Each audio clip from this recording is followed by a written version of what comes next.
Hey, good morning, everyone, and welcome to Morning Manna. My name is Wayne. This is an exciting series as we walk through the book of Psalm chapter 130 in our Morning Manna series.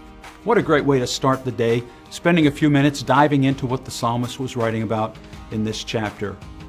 Yesterday we covered verse 1, which talked about the despair, the depths where David was at, which caused him to cry out to the Lord.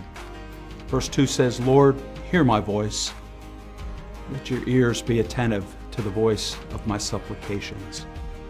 In Psalm 40, verse 2, the psalmist declares, He's brought him out of a pit of destruction, out of the miry clay, and set my feet upon a rock, making my footsteps firm.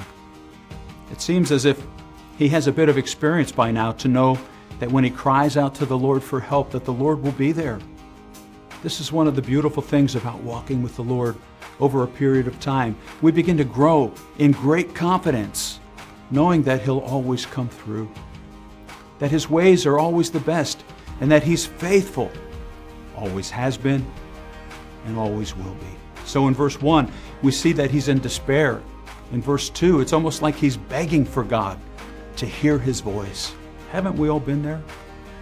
Feeling like the Lord hasn't heard us, or that He's turned a deaf ear toward us?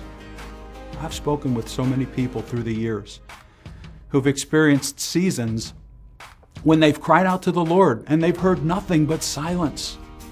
You see, this is where faith carries us through.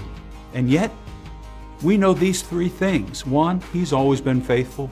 2, He will hear us. And 3, but it may not be as quick of a response as we would like, or it may not be the answer that we were hoping for.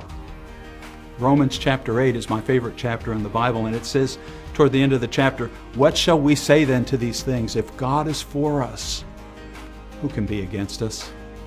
My prayer for us today is that God would help us to learn how to walk in step with Him, to not try to rush Him or even His response to us.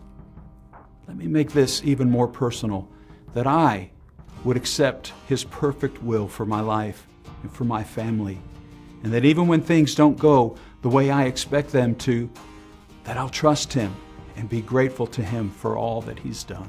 Amen? Selah. Think on these things. Until we meet again, have a blessed day.